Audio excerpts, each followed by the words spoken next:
प्राचीन भारत में अयोध्या के प्रसिद्ध सूर्यवंशी राजा हरिश्चंद्र अपने सत्य और धर्म पालन के लिए प्रसिद्ध थे।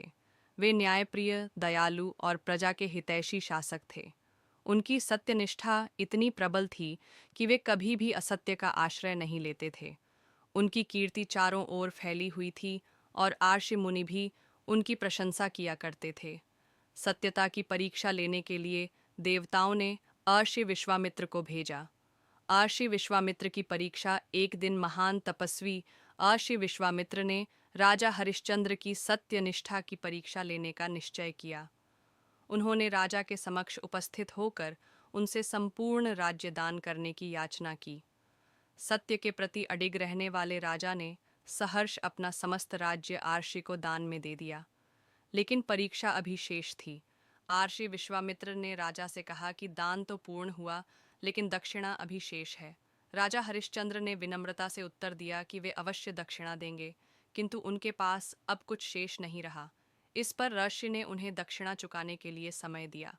राजा हरिश्चंद्र अपनी पत्नी तारामती और पुत्र रोहिताश्व के साथ राजमहल से बाहर निकल पड़े।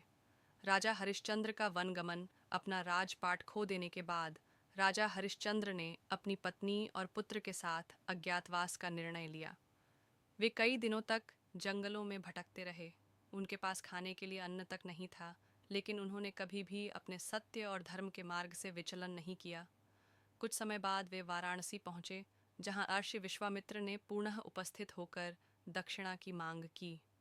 राजा के पास कुछ भी नहीं था, इसलिए उन्होंने स्वयं को एक डोम, श्मशान का रक्षक, के यहाँ बेच दिया और पत्नी को किसी अन्य व्यक्ति के घर दासी के रूप में कार्य करने के लिए भेज दिया।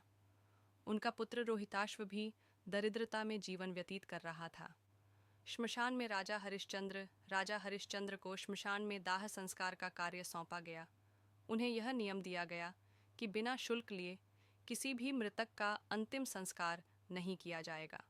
सत्यनिष्ठ राजा ने इस कार्य को भी पूरी निष्ठा से किया और कभी भी अनुचित धन स्वीकार नहीं किया। वे दिन रात श्मशान घाट पर कार्य करते और जीवन निर्वाह करते रहे। पुत्र वियोग और अंतिम परीक्षा एक दिन उनका पुत्र रोहिताश्व बीमार पड़ गया और दुर्भाग्यवश सर्पदंश के कारण उसकी मृत्यु हो गई। उसकी मां तारामती बिलखती हुई रोहिताश्व के शव को लेकर श्मशान पहुंची। जब राजा हरिश्चंद्र ने अपनी पत्नी और पुत्र को पहचाना तो वे अत्यंत दुखी हुए, किंतु अपने कर्तव्य और सत्य के मार्ग से विचलित नहीं हुए। उन्होंने अपनी पत्नी से कहा कि बिना शुल्क चुकाए वे अंतिम संस्कार नहीं कर सकते।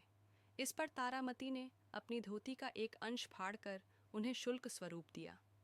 सत्य की विजय और देवताओं का आशीर्वाद, राजा हरिश्चंद्र और उनकी पत्नी का यह अटल सत्य और धर्म के प्रति समर्पण देखकर देवताओं और ऋषियों ने प्रकट होकर उनकी परीक्षा समाप्त की। देवराज इंद्र और अन्य देवताओं ने उनके तप और सत्य के प्रति निष्ठा को देखकर उन्हें आशीर्वाद दिया।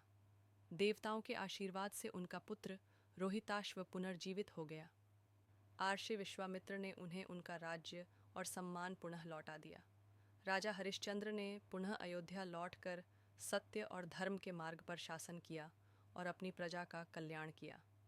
राजा हरिश्चंद्र की यह कथा हमें सिखाती है कि सत्य और धर्म के मार्ग पर चलने वाले को अनेक कठिनाइयों का सामना करना पड़ सकता है, लेकिन अंततः सत्य की विजय अवश्य होती है।